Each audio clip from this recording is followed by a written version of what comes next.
Welcome to Guide Guru. We hope this video helps. You'll begin by making sure Chrome is current and your data is safe.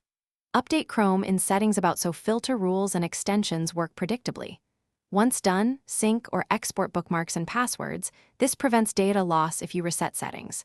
Make sure to open Chrome, / extensions and disable anything unfamiliar. Many ads come from rogue extensions. You're already acting. Disabling suspicious extensions often removes ads immediately. Next, move on to controlled ad block steps so you don't break site functionality. Now you'll install and configure an ad blocker to stop the majority of ads. Pick a trusted extension like uBlock Origin and add it from the Chrome Web Store. This prevents unwanted pop-ups and trackers. Once installed, enable core filters such as Easy List and Easy Privacy, plus anti-malware lists for extra protection. Make sure to whitelist sites you want to support. This balances ad removal with site revenue. If some page elements disappear, use Element Picker to fine-tune rules. That preserves functionality while removing ads.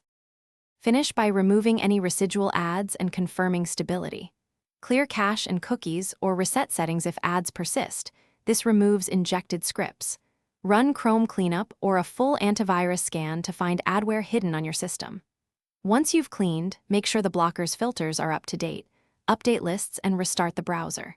If problems continue, try incognito with extensions disabled to isolate the cause. If ads disappear, re-enable extensions one by one to find the culprit and remove it. Thanks for watching. Consider subscribing if we helped you today.